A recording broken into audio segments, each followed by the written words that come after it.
Life has a way of throwing curveballs at us when we least expect them. One day everything seems to be going just fine, and the next we're faced with challenges we never saw coming. Maybe it's a sudden loss, an unexpected diagnosis, financial struggles, or the weight of uncertainty about the future. And in those moments, it's easy to feel overwhelmed, to wonder if we're really going to make it through. But here's the truth. God never intended for us to carry the weight of the world on our shoulders. He calls us to trust Him, to put everything in His hands, because He is the only one who truly knows the beginning from the end. You see, when we trust in God, we're not just believing in some distant, far-off being who has no interest in our lives. No, we're putting our faith in a loving Father who knows every detail of our struggles, every tear we've cried, and every fear we've wrestled with in the silence of the night. He is the one who sees beyond what we can see, who understands what we cannot comprehend, and who holds all things together, even when it feels like our world is falling apart. But trust doesn't come easy, does it? It's not natural for us to let go of control. We like to have a plan, to map things out, to feel like we know exactly where we're going. And when things don't go according to that plan, we start to panic. We scramble to fix things ourselves, relying on our own strength, our own wisdom, our own abilities. But time and time again, we find that our strength runs out, our wisdom falls short, and our abilities fail us. It's in those moments that we're reminded we were never meant to do this on our own. That's why the Bible tells us in Proverbs 3:5-6, trust in the Lord with all your heart and lean not on your own understanding. In all your ways submit to Him and He will make your path straight. Notice what that verse says. It doesn't tell us to trust God with just a part of our hearts. It doesn't say to trust Him with all our hearts. It doesn't say to trust Him with all our hearts in all our ways. That means even when we don't understand, even when things don't make sense, even when life feels unfair, even when we don't see a way forward. There's a story in the Bible about a man named Peter. One night, he and the disciples were caught in the middle of a storm, waves crashing all around them, the wind howling, fear gripping their hearts. And then, in the midst of the storm, they saw Jesus walking on the water.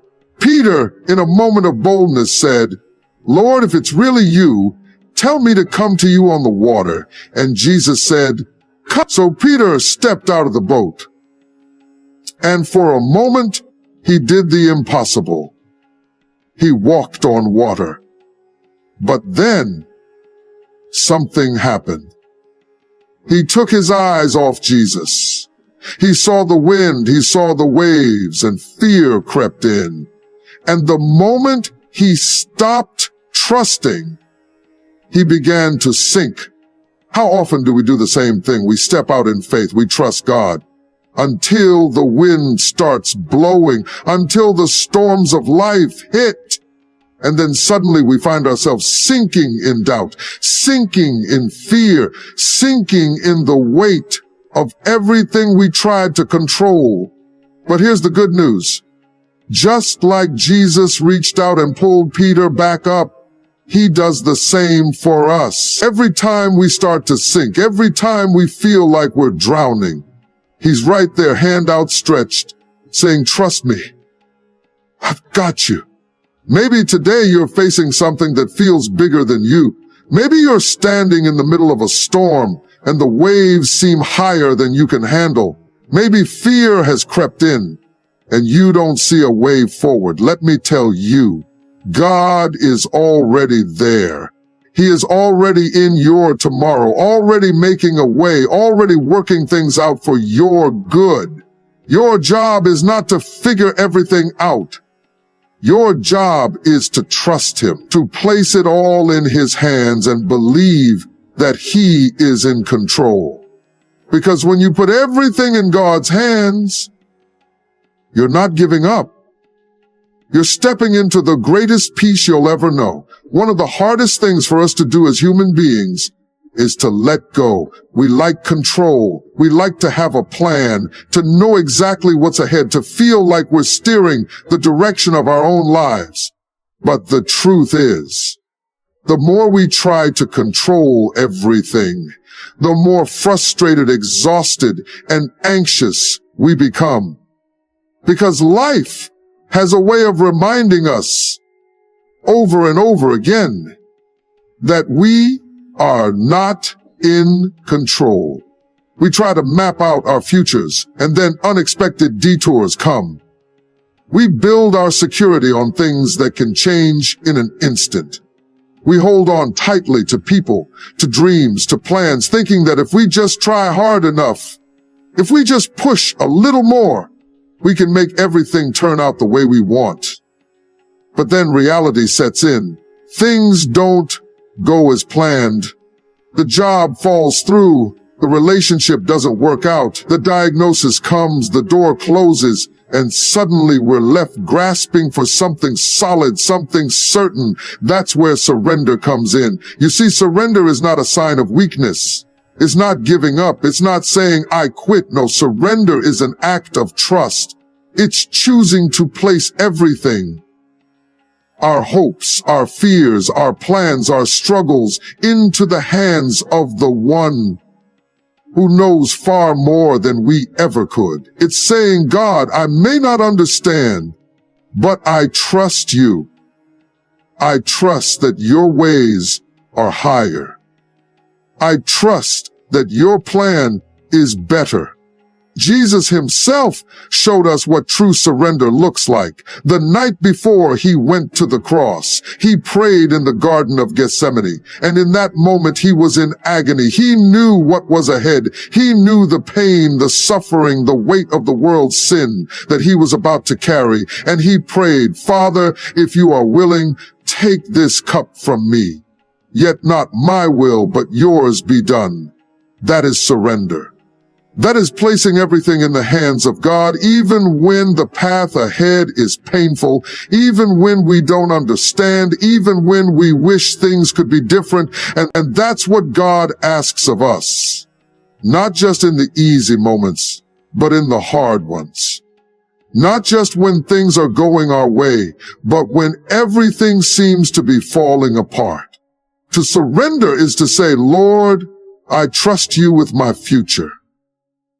I trust you with my family. I trust you with my finances. I trust you with my health. I trust you even when I don't see the full picture, because I know you do. But so often we hold on. We try to take matters into our own hands. We try to fix things, force things, control things. And what happens? We wear ourselves out. We become anxious. We become frustrated because deep down we know we're carrying a burden we were never meant to carry. Think about a child holding on to something that they don't have the strength to carry. A heavy bag, a weight too big for them. They struggle, they strain, they refuse to let go. And all the while their father is standing right there, arms outstretched, saying, let me carry that for you. But they don't want to let go. They think they have to do it themselves, and so they keep struggling, keep exhausting themselves, until finally they release it. And the moment they do, they find relief. They find rest. That's what God is saying to us. Let me carry that for you. He never intended for us to live weighed down by fear, by worry, by the need to control every little detail. He asks us to trust him enough to place it all in his hands and believe that he will take care of us. And when we do, something incredible happens. The weight lifts, the anxiety lessens, the striving ceases, because we come to understand that we were never meant to do it all on our own. We have a Father who is strong enough, wise enough, and loving enough to handle it all. Maybe you've been holding on too tightly to something in your life. Maybe you've been trying to control an outcome, trying to force something to happen, and you're exhausted. Maybe today is the day you finally let go. The day you stop trying to figure it all out on your own. The day you place it all in God's hands and say, Lord, I trust you. Because the moment you surrender is the moment you find peace. Sometimes the hardest thing to accept in life is that God's timing is not our timing. We live in a world where we want everything instantly. We want answers now. We want solutions today. We want to pray a prayer and see results immediately. But God doesn't operate on our schedule. He is not bound by our clocks, our deadlines, or our sense of urgency. His ways are higher, His plans are greater, and His timing is always perfect, even when we don't understand it. How many times have we prayed and felt like God wasn't listening? How many times have we asked for something and felt like we were met with silence? And in those moments, doubt starts to creep in. God, do you even hear me? God, do you even care? But the silence of God is not the absence of God. Just because we don't see Him working doesn't mean He's not working. Just because we don't have the answer yet doesn't mean the answer isn't coming. Think about the story of Lazarus. Jesus was told that his dear friend was sick, and what did He do? He didn't rush to heal him. He didn't immediately drop everything and go. No, He waited. He waited until Lazarus had died. From the outside looking in, it seemed too late. It seemed hopeless. But when Jesus finally arrived, He performed a miracle greater than anyone expected. He didn't just heal Lazarus, He raised him from the dead. God's delays are not His denials. Just because something isn't happening when we want it to, doesn't mean God has forgotten us. Sometimes He is preparing something greater than we ever imagined. Sometimes He is shaping us in the waiting, strengthening our faith, teaching us patience, preparing us for the very thing we're praying for. And sometimes He is protecting us from something we think we need, but don't see the full picture of. We see time differently than God does. We see right now. We see the problem in front of us, the struggle we're facing, the thing we want so desperately. But God sees the whole story. He sees every detail, every step, every moment that has to fall into place. And when the time is right, He will move. Isaiah 40:31 says, "But those who wait on the Lord shall renew their strength. They shall mount up with wings like eagles. They shall run and not be weary. They shall walk and not faint." Notice, it doesn't say those who rush ahead will be renewed. It doesn't say those who take matters into their own hands will soar. It says those who wait on the Lord. Because waiting on God is not wasted time. It's the time when He is strengthening us, preparing us, teaching us to trust Him more deeply. But waiting isn't easy. Our human nature wants to push forward. We get tired of waiting, so we try to force things to happen. We try to make things work in our own strength, and more often than not, we make a mess of things. Look at Abraham and Sarah. God promised them a son, but the years passed and nothing happened. So they decided to take matters into their own hands. Instead of waiting on God's promise, they tried to create their own solution. And it led to heartache and consequences that lasted for generations. How often do we do the same thing?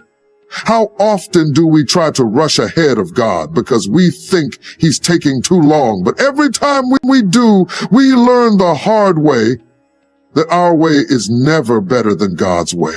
His plan is always best, even when we can't see it. Maybe right now you're in a season of waiting. Maybe you've been praying for something and you're wondering when or if God is going to answer. Maybe you're struggling to understand why he hasn't opened that door, why he hasn't changed that situation, why things aren't moving as fast as you'd like. Let me tell you, God has not forgotten you. His timing is not random. It is not accidental. It is intentional. And when he moves, it will be at the perfect moment. So don't lose heart. Don't give up.